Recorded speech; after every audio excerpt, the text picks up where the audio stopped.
Deductive Mr. Horsefly by Pedro Pablo Sacristan.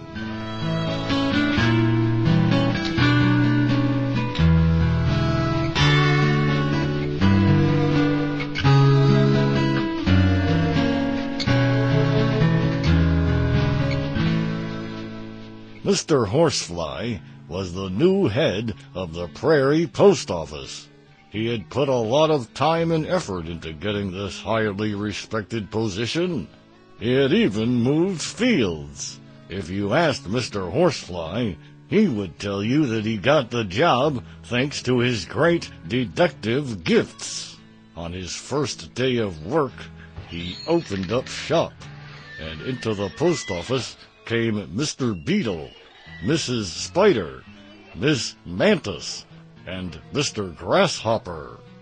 Mr. Horsefly wouldn't let them so much as open their mouths. "Ah, yes, don't tell me. I bet I can work out what each of you came for," he said, putting a book, a plastic mat, a nail file, and some protective goggles on the counter. Now let's see. The nail file would be for Mrs. Spider, without a doubt.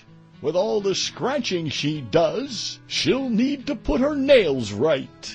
The mat, he went on, without giving anyone time to react. Without even having to think about it, I give it to Mr. Grasshopper, since he must have to train pretty hard to keep all his hopping about to a decent standard. The safety goggles have to be for Mr. Beetle, because having to spend all day with his face so close to the ground, he'll be needing something to protect his eyes. Ah, yes, and finally, this big book here has to be a Bible. I'll have to give that to Miss Praying Mantis, whom I would like to ask to include me in her latest supplications to the Almighty. As you will see, they didn't let him finish.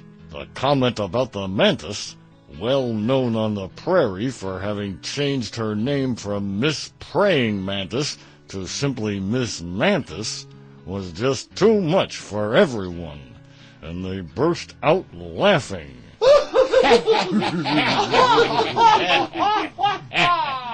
Not much of a detective. Sample complete. Ready to continue?